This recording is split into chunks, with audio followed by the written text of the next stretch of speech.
Hi, everyone, and welcome to a new episode of Africa is a Country Talk. I'm Will Shoki, streaming from very, very cold Johannesburg. The weather is absolutely miserable here in South Africa. And my co-host is Sean Jacobs. He's in Brooklyn, New York, where I can see scenes of summer blooming, and I'm very, very jealous.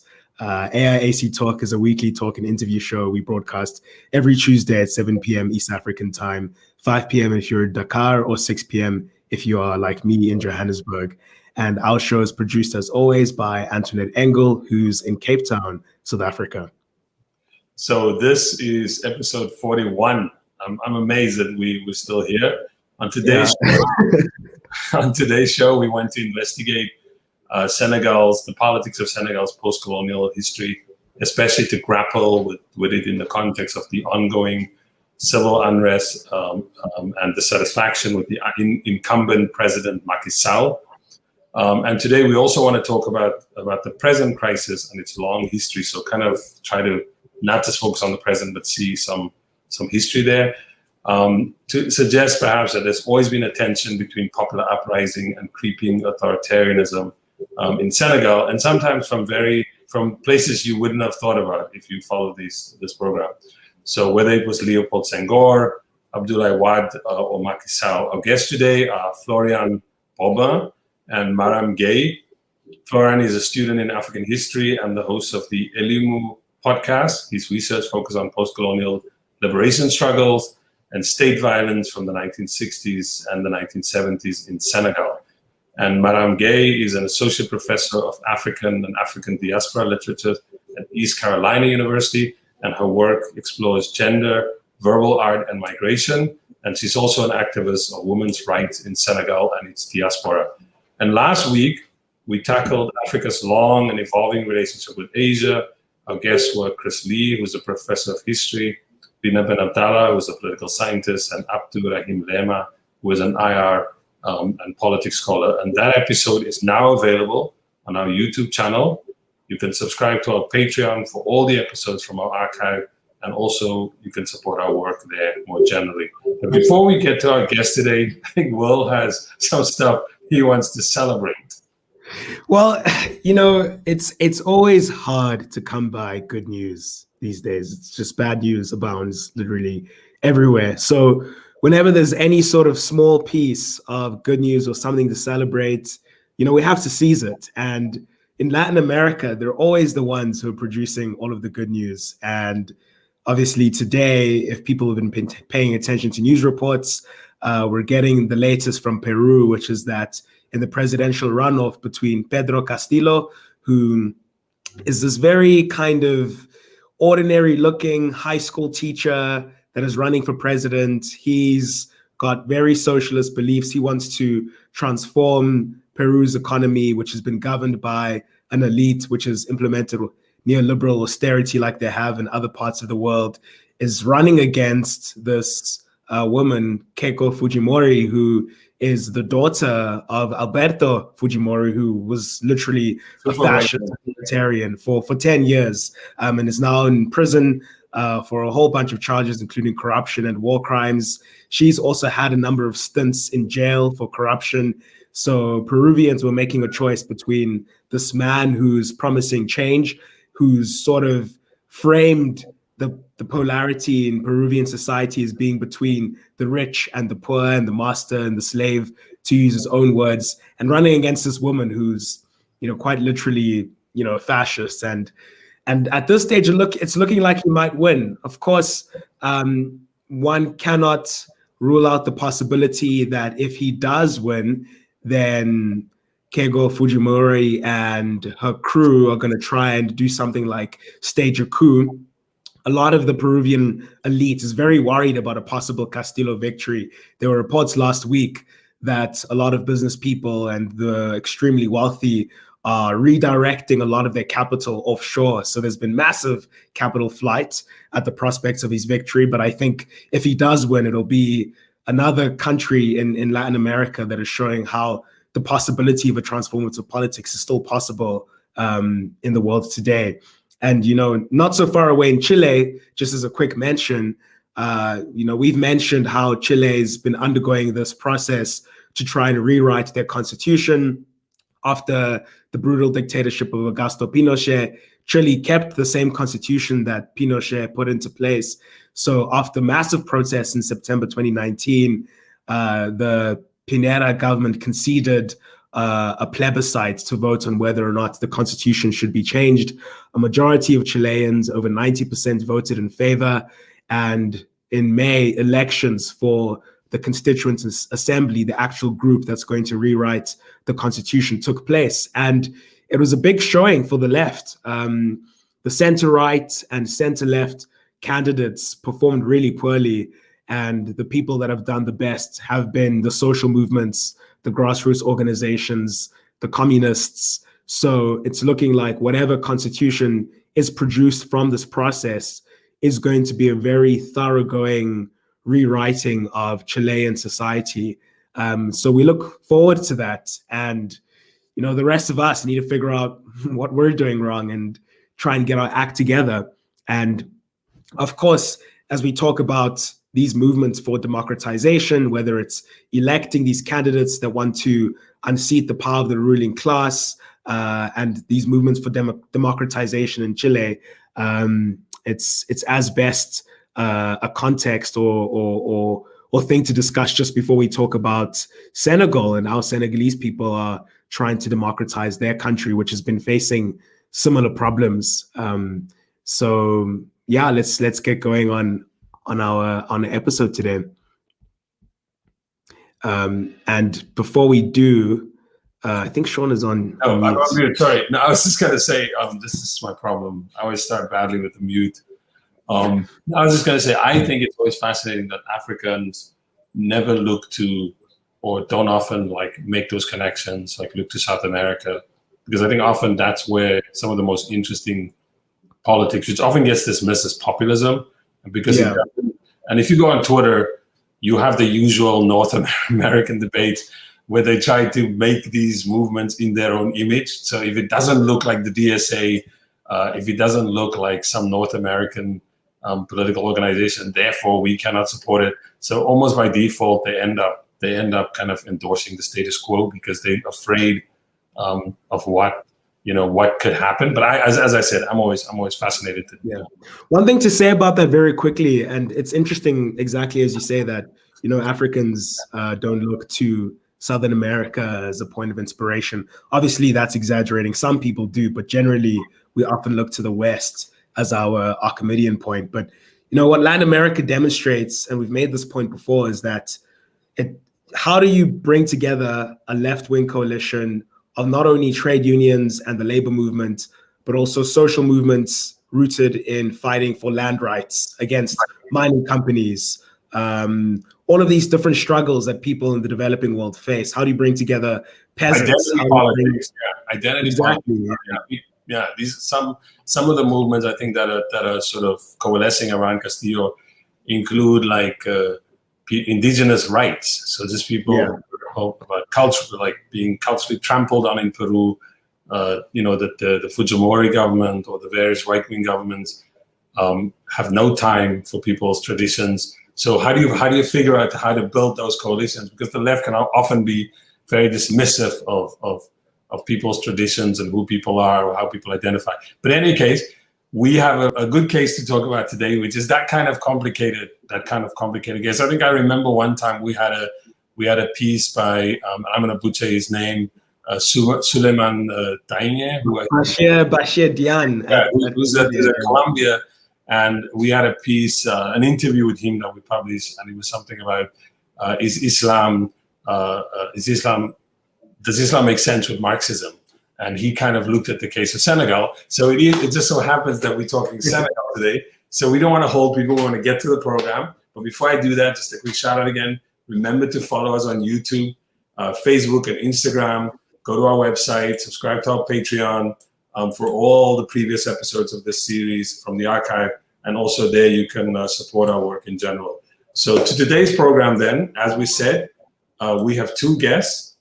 And our first guest is Marame Gueye, who is an associate professor of African and African diaspora literatures at East Carolina University. And as I said before, her work explores gender, verbal art, and migration. She's also an activist of women's rights in Senegal and its diaspora. So, Marame, welcome to the program. There you are. Perfect. Hello. Great to see you. Just by way of introduction, can you tell us just a little bit about your research? Because we often forget that the reason we bring people on to talk about particular kinds of things, but we never ask them, like, what do you work on? So just by way of introduction, tell us a bit about your research. Well, I worked on verbal art first, women's wedding songs, and I looked at how women find voice and space through verbal art. So I looked at the wedding songs of the Wolof and how women use it as a space, because African women have always been said to be voiceless. So that was my dissertation, actually, which was broken into several chapters and articles. And then later I worked on hip hop and social change. So I actually wrote a seminal article on Y'en a marre, which has been used a lot in the field. And currently I'm working on a project. It's a book project called Discourses of Wifing. So I'm looking at how terms related to spousal duties have been corrupted due to several factors such as globalization, French colonization, but also a corrupted interpretation of Islam. And on the other end, I'm also the co-founder of a group called In Senegalese aux États-Unis, a Senegalese woman in the US. And we are 3,200 women who are from Senegal living in the US. And that's where I do most of my activism. And I'm also a member of many activist groups in Senegal, mainly feminist groups. Well, it sounds like you're up to a lot of fascinating research studies. I want to read your, I want to read your work on wedding songs, but I think it's interesting you mentioned you've researched groups like Y'en a marre, and we're going to get to them in a moment, as well as all of these other groups that you're active in Senegal at the moment. So maybe for a very broad question, my internet is very spotty, so I didn't hear everything you said. No worries. I was about to ask you, could you maybe help us understand what the political environment in Senegal is like right now? These groups like Y'en a marre and the ones you're involved with, what political environment are they operating in? I'm not following them that much these days, but I think that the last time I heard about Y'en a marre and what it's doing is during their events around March 4th, when people were protesting and then several people got killed by the police. That was the unrest related to the accusation of rape of political opposition leader, Ousmane Sonko.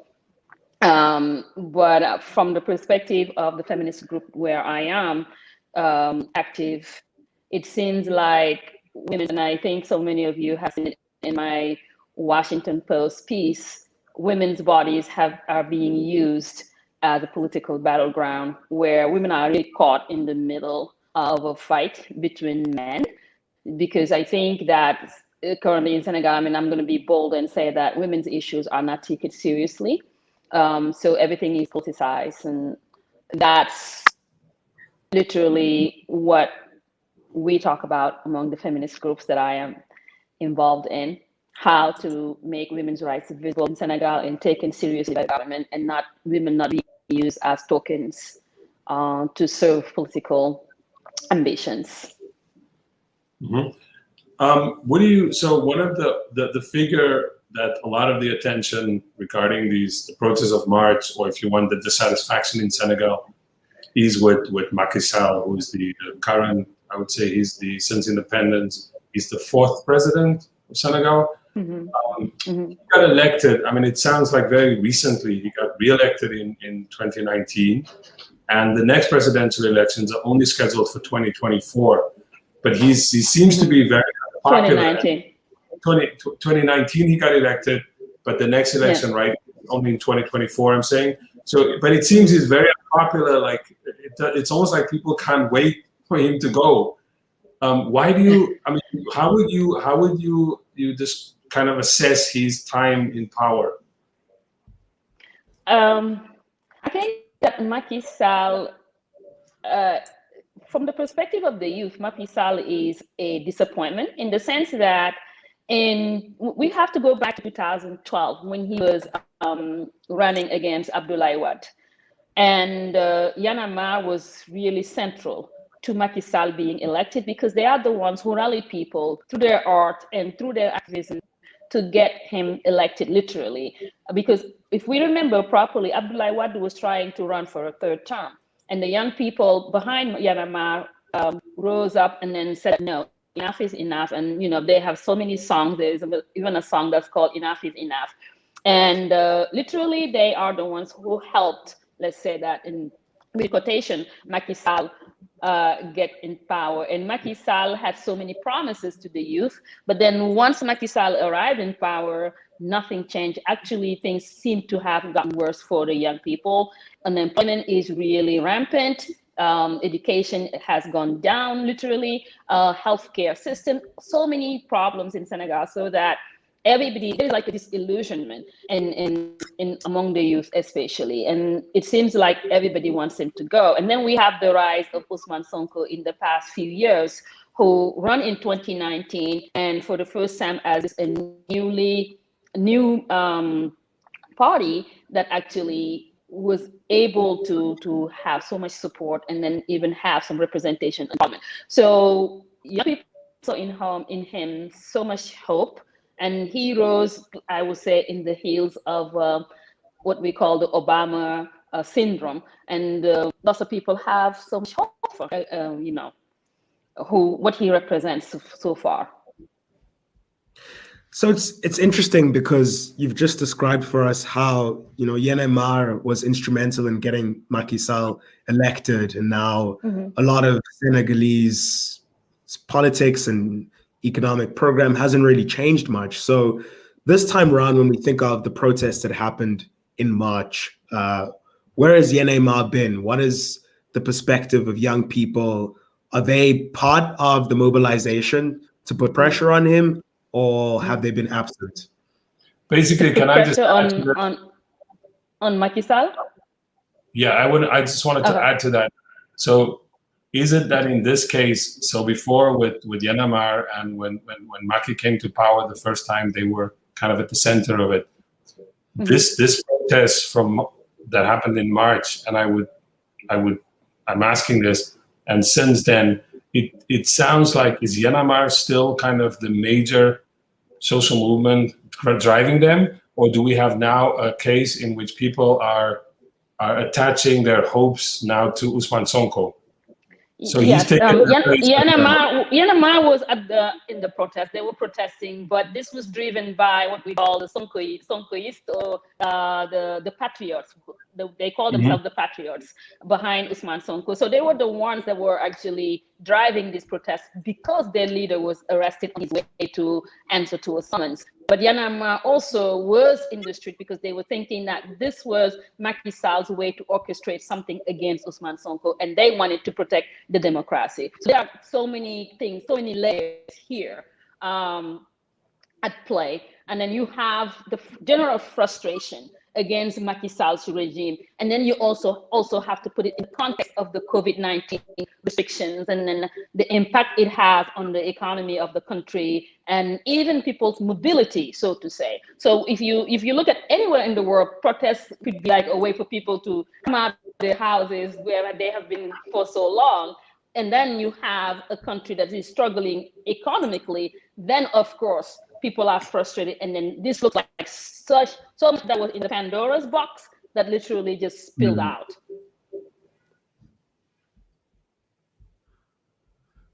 And I mean, yeah, it's when we think of, you know, Macky Sall as all of this general frustration you've said that built up when he ousted Abdoulaye Wade, right? And he came into power promising to be this massive reformer. He had this thoroughgoing program called the Path to Progress, I think it was referred to, and he wanted to sort of make Senegal an efficient democracy, end social injustice. So these very radical sounding policies. And Yes. as we know now, given these protests that have happened, none of this has really come to fruition. So I'm curious in terms of how is he managing that in terms of what he's promised and how little he's been able to deliver. Is there still time for him to deliver on the second term, given that he only was re-elected in 2019? And would his successor possibly do any better? Well, prior to 2019, he had already done 7 years. So he came in 2012. And first of all, the term was 5 years, and now it's 7 years. And then back to 5 years. So I think that shows literally the promises that were broken. But at the same time, all these promises have not been implemented at the levels where people could see it, so to say. So there is, again, and I don't think that it would be fair to accuse him of creating this kind of elite. There is like the gap between the have and have-nots in Senegal have been widening even before him. Especially during the time of Abdoulaye Wade. Abdoulaye Wade is accused of having created these nouveau riches, these new rich people in Senegal, and also lots of people have been making so much money through real estate, in the sense that if you have been in Dakar, you see how Dakar is really expensive. It's like Dakar is under construction throughout like this past 20 years. Buildings are mushrooming from everywhere, and you can see the kinds of cars that people drive, and then you see like right across the street such chronic poverty across the street from lavish lifestyles. So it would be unfair to accuse Macky Sall of that, but what Macky Sall has done is widen the gap by not implementing all the promises that he has had, especially when it came to young people. I mean, when we're talking about young people, we're talking about education. If you go to the University of Dakar, which used to be the premier university in Africa, you could see that there are so many students are having a hard time even getting to have a seat in the classrooms or even go through a whole academic year of studies, or the professors are also unhappy. So there's so much going on. Life is very expensive in Senegal right now. The average Senegalese cannot really afford anything based on the fact that salaries have not increased, but then the cost of living is really, really high. And then Macky Sall has been accused of being a kind of president that doesn't listen to people. He seems to live in his own ivory tower, and then the people are at the bottom. So there is like a big gap between Macky Sall and population, so to say. So all you have to do is go to Facebook and look at his page. Once he posts something, people are so angry that 90% of the messages are insults and call for him to step down. So just as a kind of related question to that, when you're trying to kind of make sense of the current regime in Senegal, when people say an accusation like, and you see this on the internet, that they are authoritarian, like how? I mean, it's a democracy. Like, what do you say to that kind of characterization of Macky Sall's government? That it's authoritarian. Do you think that's just wild? That's just a wild throw out thing, or do you think that's like? I don't think so. I don't think so. I think Senegal has been known to be a country where freedom of speech actually existed, but since the arrival of Macky Sall, people have to watch what they're saying. Even now, you say on social media, you see he has imprisoned lots of people who were vocal on social media criticizing him. You have the imprisonment of Guy Marius Sagna. You have the imprisonment of the former mayor of Dakar. You have so many other people, and who actually have been in prison. I mean, whether this is whatever they were accused of is true or not, there is a long list of people who have been jailed because they have criticized Macky Sall in public. So obviously then that accusation is not 100% false, so to say. And it's because of that when Ousmane Sonko was accused of being of having raped someone, a young woman, everybody thought that Macky Sall was behind him because Ousmane Sonko is his most robust opposing in 2024, and hence he wants to eliminate him the same way that he has eliminated the former mayor of Dakar, who also was running for presidency. And while we think of whether or not he's authoritarian, something I was kind of surprised to discover actually is that local elections, which were staged to take place in March, were postponed for the third time, I think. And they were originally actually supposed to happen in 2019. So they've been postponed on 3 occasions. So is that significant? I mean, when it comes to Senegal's political system, how important are local elections? Do you anticipate that local elections being postponed repeatedly might become a sort of flashpoint for future conflicts and future unrest, or might it just go under the carpet? Oh, definitely. I think that it's not only about Macky Sall, it's also about all the other people around him and people trying to also get some kind of clout, who are using local elections to place themselves within strategic positions. So if those elections are postponed over and over and over, people can see that, well, this is leading up to the big election where we're having people trying to manipulate these local elections to get some kind of advantage during the presidential elections. I think that it's obvious that people will react that way.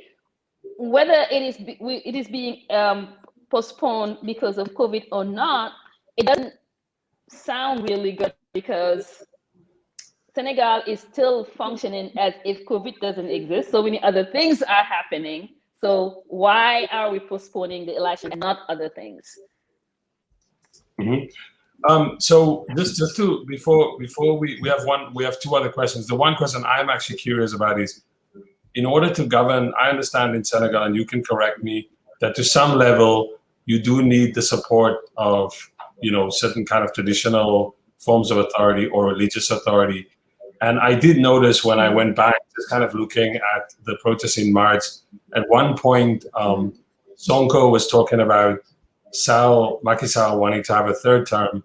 And one of the threats he made was to say, if Macky Sall doesn't step down, if Macky Sall really goes through with this thing about a 3rd term, then I'm going to ask the religious authorities to step in and stop this, like stop Macky Sall from getting the 3rd term. Can you talk about just a little bit about what is the role of the religious authority or religious authorities or religion, both in, on the one hand, the maintenance of power of the Senegalese state, like the state, or of whoever's in power, whatever party's in power, and at the same time, does it also play a role in protest, in, if you want, kind of questioning power and undermining the regime?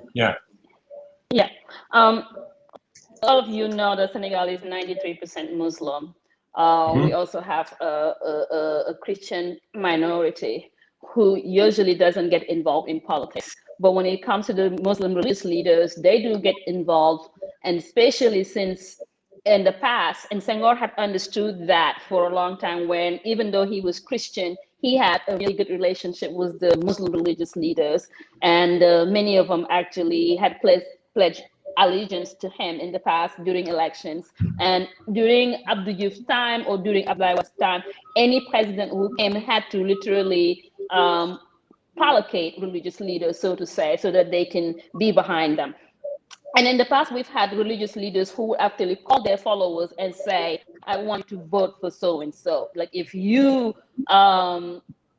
believe in me or believe in my spiritual power, you need to vote for so-and-so. So we have that history in Senegal, but we also have the clout that religious leaders have on the population itself in the terms of authority, so that when the religious leaders ask for peace, people have to comply, so to say. So we've seen that presidents and other officials, political officials, have used that to literally stop strikes, for example, or civil distress, by going and calling on the religious leaders to come out and speak. And that's what happened also in March, when religious leaders came literally to break the fight and ask for peace. So there was a truce that happened.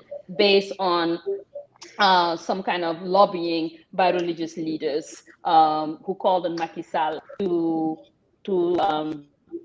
call for the police to stop actually shooting on people and all of that. You also had women who contributed in that way by peacefully marching, but that also was put in the back burner. But religious leaders' role was put at the front because that's how it works in Senegal. I mean, there is there's not only the patriarchy, but also there's the democracy, and then you also have the cloud of religion, which is very heavy in Senegal.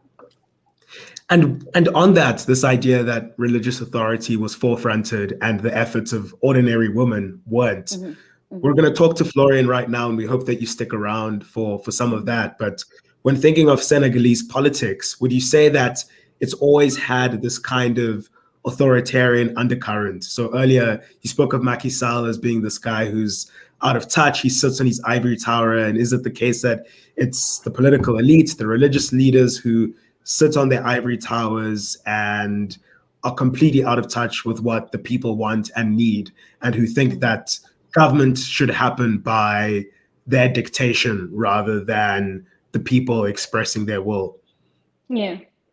I mean, you can see that the young people, not only are they angry because they really don't have the prospect of dignified life in Senegal, based on the fact that education is really crumbling down. There's no prospect of employment. You have the migration issue where young people board boats to go to Europe and all of that. So there's a lot of struggle for young people. On top of that, political officials come out and literally insult them. They literally insult them, calling them thugs, calling them people who really have no manners, and also there is this kind of disdain of the people, of the young people, and I think that that is one of the biggest problems in Senegal, where politicians, they promise something, and when they come to power, then not only don't they deliver, but they become really arrogant toward the people who elected them. Thank you so much, Marame. I mean, this is all fascinating, and we want to connect it with our discussion with Florian. So hopefully you stick around for that. But we want to bring on our final guest right now, who is Florian Bobin. Florian, as we said at the beginning of the program, is a student in African history and the host of the Elimu Podcast. His research focuses on post-colonial liberation struggles and state violence from the 1960s and 70s in Senegal. So, Florian, before we hear what you think of a lot of what Marame just said, maybe you could just tell the audience what your research is about. Yes, and so thank you for having me on the show. So my research, as you mentioned, focuses on liberation struggles and state violence in the post-colonial era, if we can call it that way, meaning 1960s, 70s, obviously some of the 1950s, which represents and which is the presidency under the time of Léopold Sédar Senghor. So that's what I focus on. I entered this research through the window of Omar Blondin Diop and his story, who really, it's a story that really arose an incredible interest in me, and I realized that there's quite little literature on him, and so I decided to undertake biographical research on him. It's been over 3 years now, and through him, I started researching the story and the history of liberation struggles and state violence.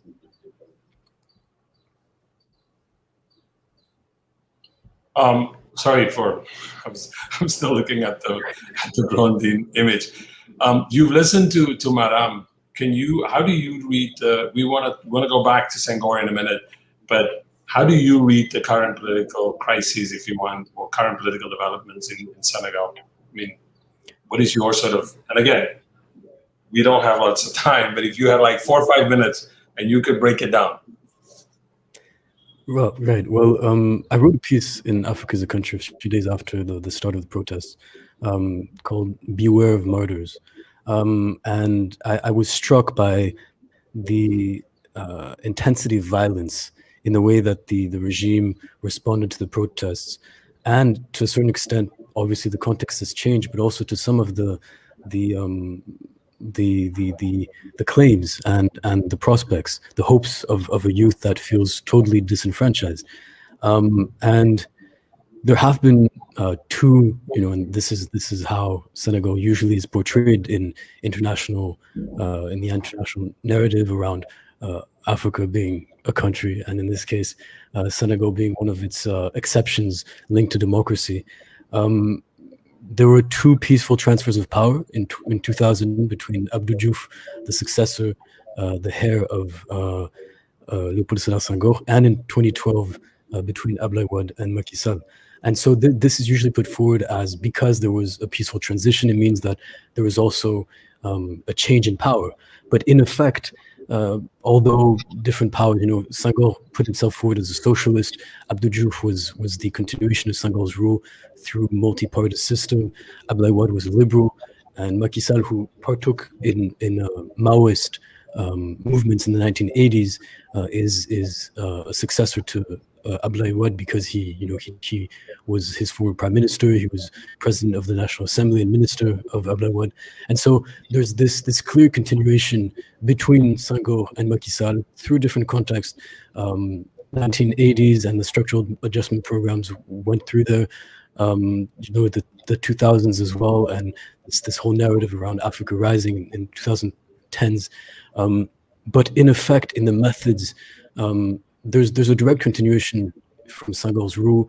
We see it in the way that the regime repressed the protests, the way that the Dakar prefect called to charge the protesters, including the media and everyone. That's what he said. Let's charge everyone. That was caught on tape. Throughout February, before March 3rd, and the big the splash, let's say, that Ousmane Sonko's arrest represented. Every day there would be arrests of political dissidents before linked to Ousmane Sonko, or through different movements from civil society. And so we see these methods being perpetuated, a discourse changing, but in effect, there was a let's say a relative democratic opening in the 1980s. But to ask you, now I wanna ask you about the 1980s actually, and to ask about Léopold Senghor. I mean, you've written a piece in AIAC before, and the bold deck of that piece, which I think a lot of people would be surprised by, as you say that once you've exhausted all the negritude quotes, you have to confront the fact that Léopold Sédar Senghor ran Senegal as a repressive one-party state.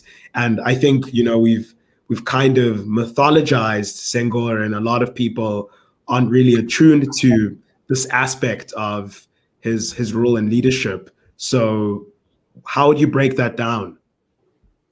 Yeah, so Senghor is mythified, both in Senegal, although that myth is being confronted and is being progressively debunked, but also in a very extreme way, in that Senghor is associated as almost the devil incarnate.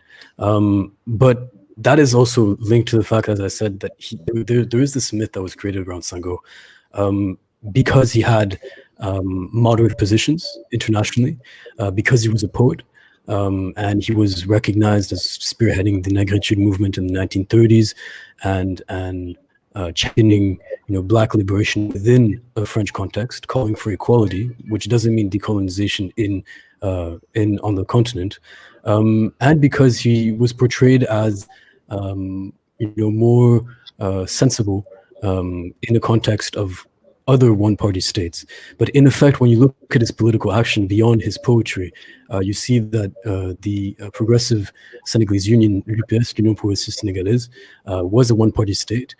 It repressed opponents. It didn't allow, it dissolved successively all of the dissident political parties, like that of Cheikh Anta Diop, the Front National Sénégalais, the National Senegalese Front, and the Bloc des Masses Sénégalaises, the Senegalese masses bloc. And incorporated those that were opposing Senghor's rule while being a little more moderate towards the end, used torture as a tool of surveillance in prisons, leading to the deaths of some, like Omar Blondin Diop, dissolved trade unions, and those political movements that were forced into underground. So in effect, if you look at his policy, that is the reality of what happened. Even in the term of his rule, there's a clear continuation in the 1980s with a different framework of, the neoliberal revolution with the structural adjustment plans. But in 1976, so over 4 years before he stood down, he changed the constitution to allow the prime minister, a position he had revoked by imprisoning Mamadou Dia and his sympathizers that he had then reinstated in 1970. He changed the constitution to allow the prime minister to be the successor to the president in case he were to step down, which he did in 1980. I just want to clarify something if people are listening and they're wondering if you are making this claim. And I'll say the claim. Was negritude a way of providing cover for his authoritarianism? So are you making that as part of your claim? I mean, we have other questions, but can you just kind of answer that? So depends if you're talking about negritude in the 1930s from negritude in the 1960s. I don't believe that negritude in the 1930s was part of a wider scheme of him knowing that he'd come to power 30 years later. He actually, as the expression goes, he fell into politics in the mid-1940s. He was a poet, as of the 1930s. He was a professor of French in France. He was recognized as an artist and as an advocate for Africans' rights in France in the 1930s. If you fast forward to 1960, so 30 years later, negritude became a state narrative, which now we refer to 1966, for instance, as the great year where the Festival Mondial des Arts Nègres, so the World Festival of Black Arts, took place. Duke Ellington and these extraordinary African and Black diasporic artists came and celebrated Black cultures and African cultures, and that's a reality in 1966. But if you look just a month or two before that festival, that international festival was held, Senghor's regime proceeded to massive repression on political opponents because he didn't want for people coming into his country to witness the fact that Senegal was a repressive state and that Senghor at the head of it was maneuvering that, and so negritude became the state narrative in the 1960s to cover, yes, Senegal's authoritarianism, and if you just even take a look at Aimé Césaire, who was one of the great negritude spearheaders as well. When Omar Blondin Diop died in prison in 1973, Aimé Césaire decided to stop having a relationship with Senghor for a few years until I think in 1976, when Senghor visited Martinique and they made peace. But and even Léon Gontran Damas, the third prominent artist within the negritude movement, was very, very critical of Senghor as a head of state. So it's interesting when we speak about how in the mid-1960s, this campaign of repression of political opponents started to begin. And we mentioned his name earlier, Mamadou Dia.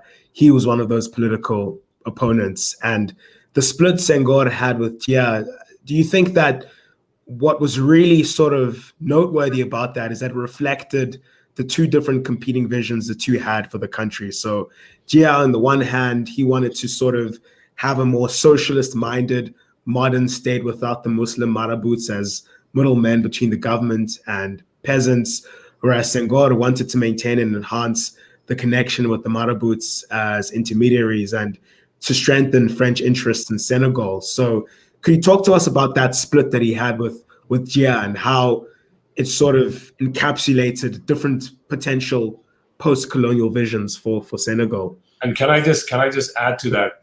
Is there a way in which that split gets reproduced? In other words, does the Senghor vision of how to govern, which is the point I asked Marame earlier about the role of kind of religious authority, that then whoever comes after Senghor, just kind of that's the way they govern? Because the Dia one was too radical to implement.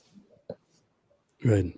I do believe that the split between Senghor and Dia was absolutely decisive in the way that the Senegalese state structured itself and the path that it paved for other presidents and Senghor's authoritarian.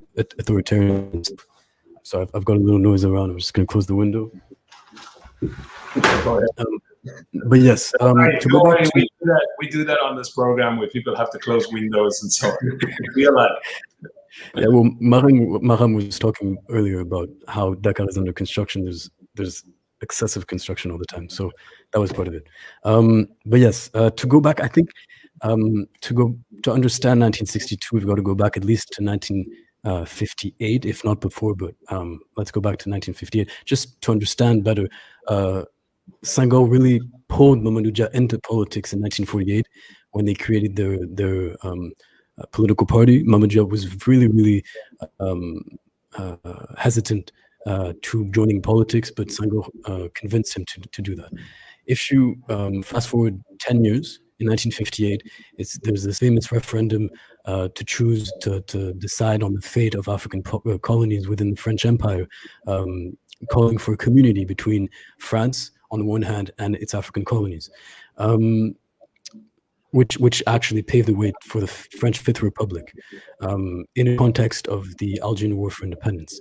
And so Mamadou Dia and their party, the Progressive Senegalese Union, had decided on a common accord that they would vote no, and that they would decide not to enter this community, which would therefore mean that they would take independence in 1958 instead of what happened 2 years later. In the end, a few months before the vote, after the party had taken a common decision that they would vote no, Senghor decided, after a promise he had made to two members of the French government, namely Michel Debré and Pompidou, Georges Pompidou, who would later become French president and with whom Senghor would have very close ties. He decided that they would not vote for no, and therefore they would allow and they would support the French community. Fast forward a few months later, in the end, Guinea became the same country under Sékou Touré to vote for no, and therefore to obtain its independence in 1958. Mamadou Dia was really upset by that decision because it came as a last-minute warning, and he took that upon himself. Now, in 1960, independence is signed because that's how the French Empire and the French state rather implemented its independence through the Accord agreement to transfer powers, which was annexed a whole set of all of these agreements for quote-unquote cooperation, which in effect allowed the French state to have a close eye, if not actually leading, former French colonies, monetary policy through the franc CFA, politics through political advisors, cultural policy through all of these cooperants, as they were called, military strategy as well through very strategic military bases, etc., etc. Educational as well. Until the late 60s, the main university of West Africa, which was the University of Dakar, was still led by a French director, and with most of the professors being French. So all that to say that France already had a hold from the very beginnings of independence, which would in the system that would later be coined as France-Afrique, meaning the neo-colonial apparatus structured around independence, and independence not being the end of the colonial rule, but independence merely being a different stage enabling a neo-colonial status quo. So 1960, Senegal and Mali, then called Sudan, French Sudan, were one of the two only the two only countries within the French Empire in Africa to opt for a federation. They did that. Initially, it was supposed to be with Benin and Burkina Faso, then known as Dahomey and Upper Volta. That, with French interference, Ivorian interference as well, the two countries I quoted were decided to split. In the end, it was only Senegal and Mali, and after just a few months in between Senghor, Modibo Keïta, Mamadou Dia, there were internal dissensions, and they decided to split. That was a second missed opportunity. Now, the third one, which is the one that we referred to, being the arrests of Mamadou Dia and his sympathizers, I would say represented the one of the last opportunities to really seek for liberation from French stronghold in Senegal through Mamadou Dia's policies regarding peasant communities, empowering them through systems of what were called cooperatives, also denouncing French presence, supporting Algeria in its war for independence, and that had ripple effects. It met opposition as well within the French state, as well as within the Senegalese apparatus, especially those who were closer to Senghor. And what we must understand as well is that at the time, Senegal was also one of the only countries that had a system in which you had two heads of states. It was I think in French you say bicéphale, bicephalous system, where you had the head of government and the head of state, and effectively the head of government had more power than the head of state, and that was the case. Mamadou Dia had the effective power. Senghor had the prestige of being president, head of state, but Mamadou Dia actually was the one implementing the policy. And so months and months and months of internal dissensions, of groups of sympathizers of Senghor seeing Dia and his sympathizers as a threat. And we come to the 18th of December, when Mamadou Dia is accused of leading a coup d'etat against Senghor, whose sympathizers had tabled motion of no confidence. And so you have these back and forths regarding the constitution, since the Senegalese Progressive Union is the only recognized political entity who has the final word as the constitution that was that is the mirror of the French Fifth Republic constitution. Is it the party? Is it the National Assembly? And in the end, Senghor accuses Mamadou Dia and his sympathizers, 4 ministers, of attempting a coup d'etat, while in effect it is more Senghor who I would reckon. So basically, just like what eventually it plays out as a power play, but the casualty of all of this is actually a certain kind of politics survives. Right. I mean, to Will's, maybe you could just quickly answer that part of Will's question, which is Senghor, and Marame spoke about this too. The vision, the way of governing of Senghor then survives, right? Yeah, absolutely. Well, after 1962, you have Mamadou Dia and his 4 ministers being arrested, sent far to Kédougou, which is a very arid, dry region in the country in the southeast, neighboring Mali. And as of 1963, Senghor changes the constitution. He erases the position of prime minister, so he effectively becomes the sole person at the head of the state. And as of 1963, he dissolves political parties. He incorporates a few years later one of the main opposition parties that becomes part of the government coalition. And 1963 marks the beginning, really, of hyper-presidentialism based off of, the French Fifth Constitution, with Charles de Gaulle being, the kind of almost the Republican monarch. And 1963 is the beginning of a very long history of hyper-presidentialism, which Senghor embodies for a time, then Abdou Diouf, Abdoulaye Wade, probably the best, and then now Macky Sall, who's effectively almost eradicated all opposition, at least legally, even though there's a lot of opposition. But yes, 1963 marks that era, and the ousting of Mamadou Dia is something that will be very recurrent later on.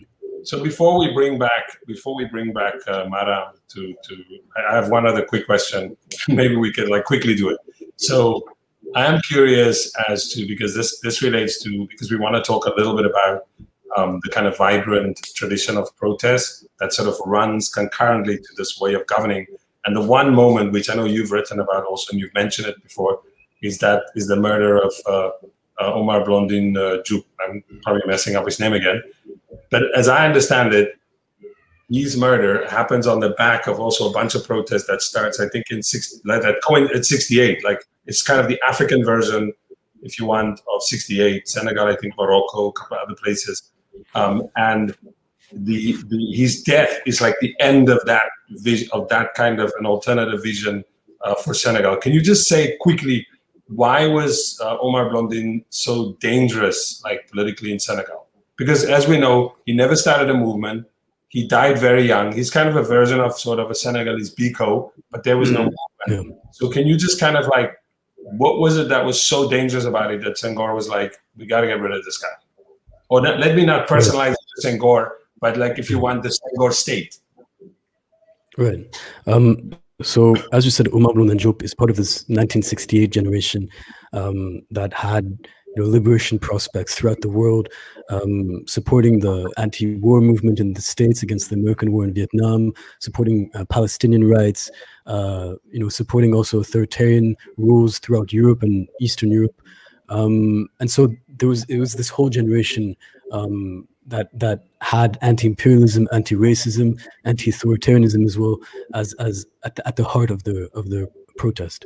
Omar Blondin Diop is kind of this meteor because he died in 1973, as you said. He was only a 26-year-old. He was a student in philosophy.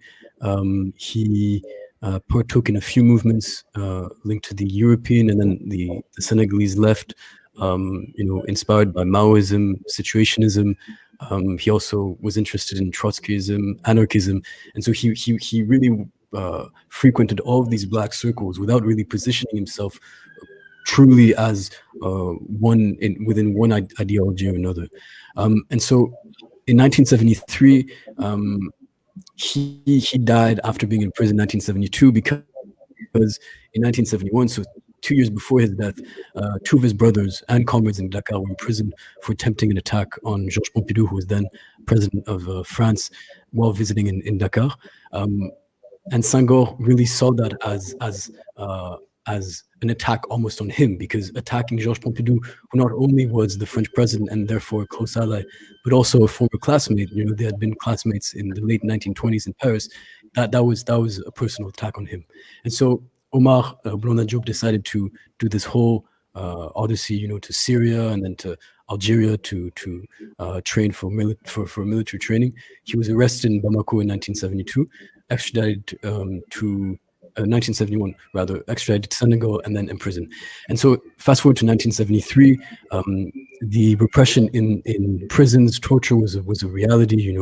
People were severely affected both physically and mentally. And I don't think that Senghor personally ordered for Omar Blondin Diop to be killed, but it's the reality of torture in prison that killed him, and him endorsing that system, makes him also responsible for that. To go to your question as to why was he so, why he was so dangerous, because it's also a whole generation. 1968 in Dakar almost overthrew Senghor's regime. Senghor called upon the French army's support. He was in close correspondence with the French ambassador in Senegal. He also suggested that one of the top military ranked military men in the Senegalese military, that he takes power. And so 1968 and the generation that Omar Blondin Diop was part of represented a threat to his regime. And because he also had this free way of considering politics, Omar Blondin Diop was very had an aversion to authority and to power. I don't think that he would ever have launched a true political career. But Senghor saw him as a threat because most probably he also saw himself through Omar Blondin Diop. They both had classical literary studies in France. They both were critical of the colonial paradigms. Senghor opted for another type of policy when in power, but Omar Blondin Diop did represent that. And final point also, the early 1970s was also a period of really hard repression. If you look back earlier in the year of 1973, you have the assassination of Amilcar Cabral. You talked about Steve Biko also, but there is this major threat of philosophers, of thinkers who are able to put in action their theories, and Omar Bounedjah was part of them. I'd like to bring on Marame now, if she's still around, to be part of the conversation again, because it's interesting as we discuss all of this. It almost seems, if you think of the history of Senegal as almost a narrative, there seems to be this kind of tormented dance between, on the one hand, this political elite, which has more often than not this advanced education and then assumes political office and takes on the role of enlightened leadership of the masses. And then you have on the other end, the masses, which, as Florian, you were saying just now, are capable of articulating their demands for change in society. And key in these groups are young people and women. And Marame, you were talking about earlier how the political class in Senegal is so quick to dismiss them. They have this open contempt of young people and women in society. And so there's this history of, in spite of this authoritarian streak that we've identified, which is a continuation into contemporary politics, you have this protest politics by these marginal groups in society.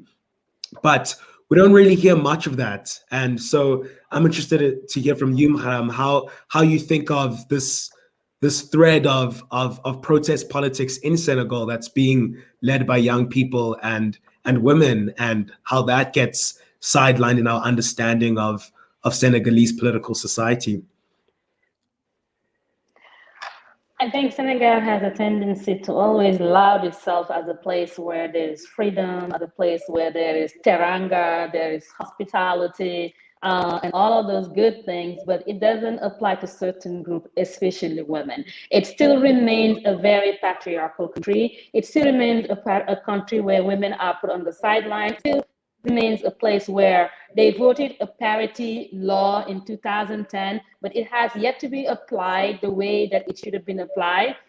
Women continue to be viewed as objects. Women continue to be viewed as less intelligent. Women continue to be viewed as children that needs the patronage of men to do certain things, even though our laws, Senegalese laws, seem to be very progressive.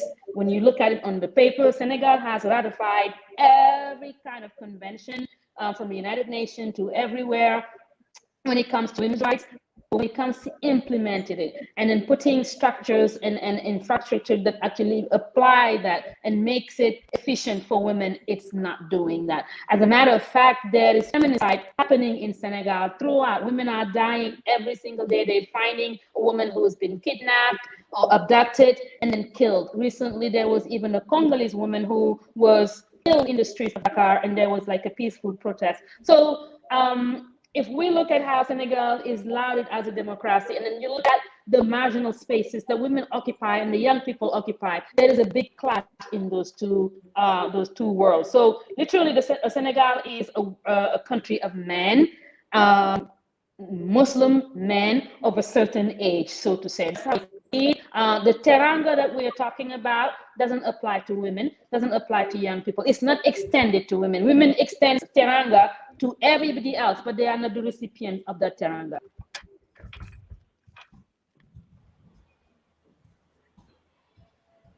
I have a follow-up on this, and I wanna sort of connect it to the way France plays a role looming in the background against us. So, you know, if Senegal is a patriarchal society, if you identified, Marame, when we think of France's colonial model, it was a patriarchal model insofar as France was this patriarch and its colonial subjects were these children that it had to civilize in the ways of modernity. So this sort of persistence of patriarchy, not only patriarchy as understood of this idea of dominance by men of women, but this idea that, you know, Senegal is a society that really belongs to these big men, these philosopher kings who who exist to sort of govern on behalf. But also the way in which it sounds like it's also the way in which, following Florian, the way in which Senegal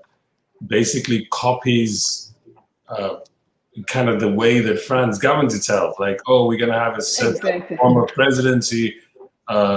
If so, Senghor is like the goal, or like you said, in France they have that idea of the prime minister and the president, the different kind of, Jospin. I'm trying to remember that time. Like in the 90s and the 80s, I was reading the newspaper and I'm like, hold up, who's this guy who's the prime minister with some of this power? And you sort of what you're kind of describing is Senghor ran into the problem with that and was like, oh, I'm gonna try to be the goal. So there's definitely like to Will's point, there's a way in which what Senegal is doing is not entirely, it's mystical and it's homegrown and it's traditional. At some level, it's also it's implicated in a kind of larger imperial project. Yeah. I mean, a lot of the protests, right, were also against. I understand a lot of the protests now in March was also against French businesses. Yeah. I think when it comes to especially to women, and I'll go back to the French literally infantilizing of its former African colonies, literally, where they actually are children that mimics their fathers, whatever their fathers do, they have to do. When it comes to women, we see how this ties to the coloniality of power, the coloniality of gender, and how the way that Senegal and many of the former French colonies treat their women is really a mirror image of how of French patriarchy. But at the same time, in the case of Senegal, it is also Islamic patriarchy, or a perception of Islamic patriarchy, and a perception of a certain African patriarchy. Because usually we said, well, we're told this is what used to happen in our communities, but that is not true, because these communities have actually been through French colonization, they've been through Arab colonization through Islam, to the point that what we are is an amalgamation of so many things. And then women are caught in the middle when we are told that this is how women used to be, but that's not true. When we look at African cultures, this is not how women were treated. So if you see how Senegal treats its women, it is really the same way that French has treated its women, and also the same way that French has treated its colonies in Africa. So there is this paternalism that we see when it comes to the relationship between France and Senegal, where Senegal copies everything that France does, and then wants to apply the same paternalism on women when it comes to women's freedoms, women's right to have voice, or to be treated as citizens of the country, because they sit at the margins, the same way that the young people also sit at the margin when it comes to main decisions. Florian, do you want to add anything? Yes. So if you take a historical point of view regarding the marginalization and the silencing of women in political struggles, it's also the case in liberation struggles from the 1960s, even 50s up to the 1970s, which is the era I study. We're talking about state violence. I first got into this period through liberation struggles, and so we could talk a lot more about the ways that Senegalese youth organized themselves, and not just put the focus on the way that they were repressed. Because I think that if we only put forward the way that Senghor's regime tried to silence the youth, then it doesn't do justice to also the aspiration of freedom, and also the ingenuity in which these movements also structured themselves amid a very hard political context. But within these struggles, there are also very many women, and they are not recognized as much as they should be. Whether it's in the Parti Africain l'Indépendance, le PAI, so the Independence African Party, figures like AIAC Gueye, Chumbe Sam, Caroline Faye Diop, Then later in more leftist-leaning revolutionary youth-led movements, Mariam Dem from the Front Culturel Senegalais, Rokhaya Dabafal, Mariétou Diop. Like, you have this long list of very many active women, Eugénie Rokhaya Aw as well. But they're not put forward, they're not recognized. And I think that there's also, in historical research and historical transmission, also this necessity to understand that liberation struggles and revolution cannot just be equated to masculinity and to this idea that revolution can only be undertaken by men, because historically it hasn't been the case, and it still isn't today. So I think that's important to also acknowledge. I have one other question then, which is makes those linkages between France and Senegal, and those linkages about maybe other kinds of movements that can push things a little further. Florian, you've written about this movement called Faidherbe must fall, or I don't know how you say his name. He was a French colonial general, and there's a movement to remove statues that was in his honor. Is that a movement that is so? If you look at those must fall movements in South Africa, in the UK, in the US, with Black Lives Matter and so on, many of these movements, they make those connections between imperialism, patriarchy, especially patriarchy, gender, sexuality, and capitalist oppression. Is something like Faidherbe, does it point to something like that? Like in its connection, making the connections with France, making the connections around imperialism, colonialism, etc. But does it also make these other kinds of connections around the position of women and the position of young people? You can answer this. No, I wouldn't be able. I couldn't confirm that, to be honest. I know that Faidherbe must fall, Faidherbe doit tomber, which was a campaign that's been launched for several years now. We can make connections between that movement and revolutionary movements like that. Marame talked earlier about Guy Marius Sagna, who's at the head of a movement called FRAP. So it's a movement for a Pan-African anti-imperialist and popular revolution. There are members of that movement that are also part of this Faidherbe must fall movement. And so we see clear connection between wanting to regain one's sovereignty and wanting to deboot anti-imperialist interests, and how figures such as Faidherbe represent that. Because Faidherbe was one of the main colonialists who was at the head of a colonial enterprise that killed thousands of Senegalese people. He massively set fire to villages, and he instaured this rule of terror. And so, still recognizing that he is a person that deserves to be put forward in the public space, is for many people very an insult to one's sovereignty.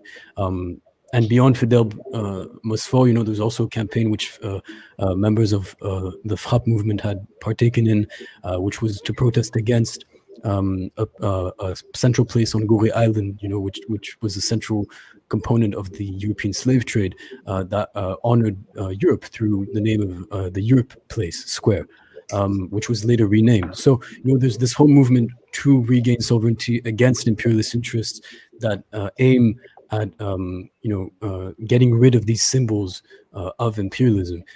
However, I'm not able to really connect them necessarily to feminist struggles or to wider issues. Maybe, but I can't confirm that.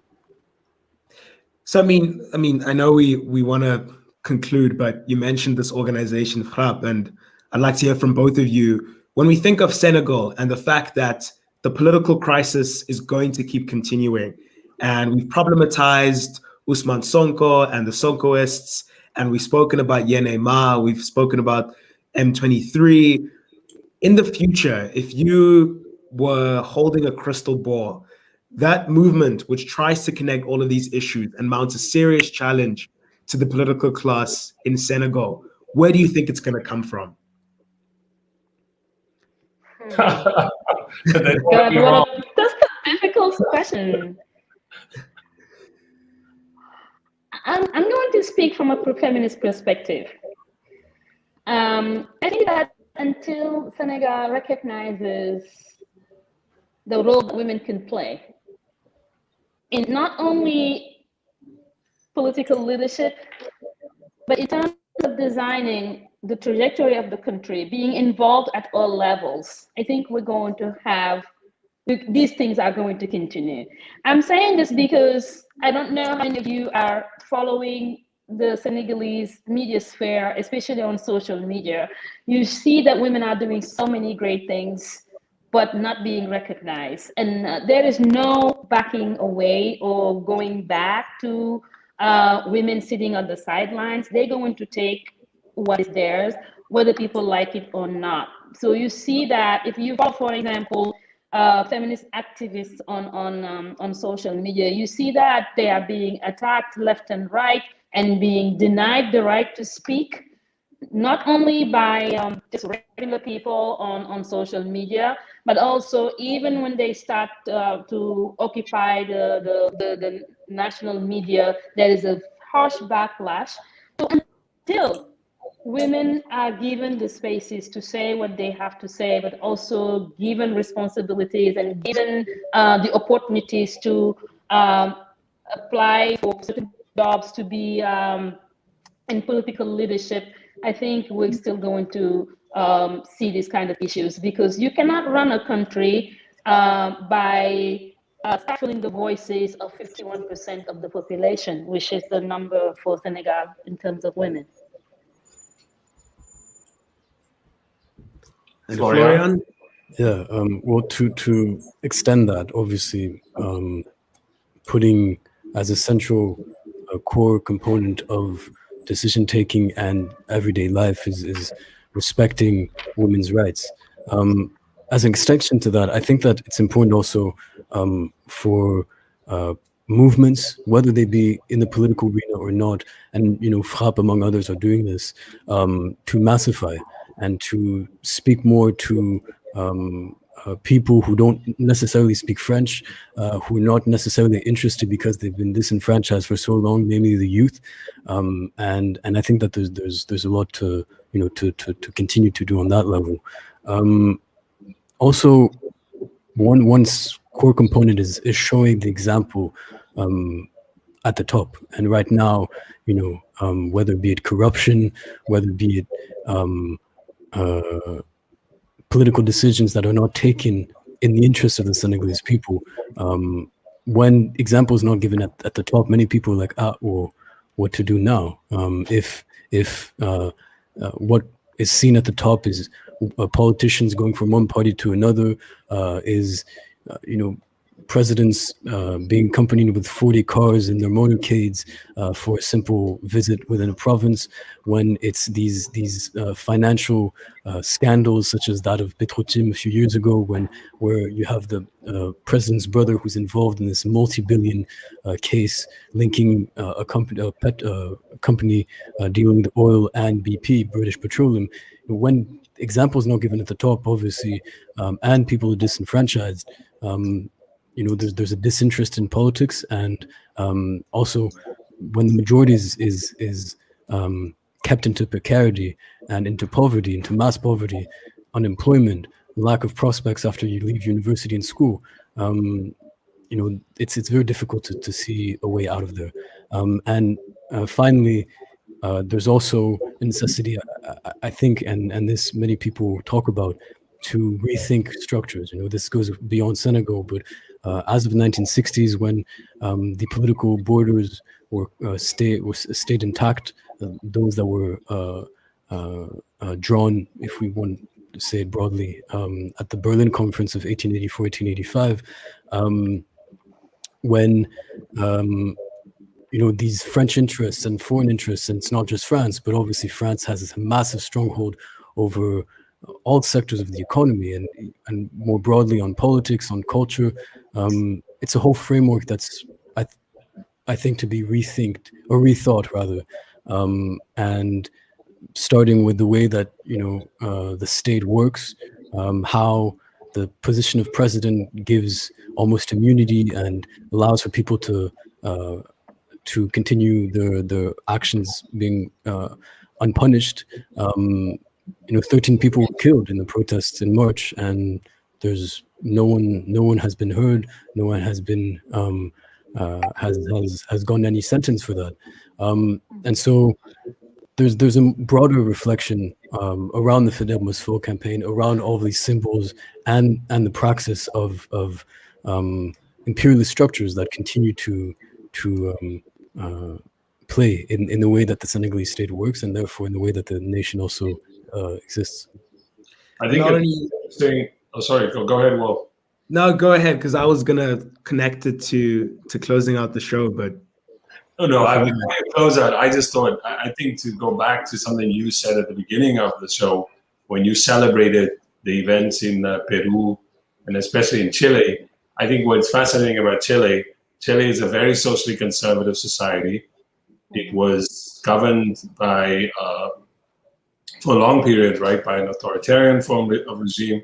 It came up post that period with a kind of very watered down constitution. But now, to go to Marame's point about sort of new kind of feminist politics, in the last elections now, the mayor of Santiago is a feminist communist. This is in a very conservative society. The regional governor of that region is also a feminist who got elected.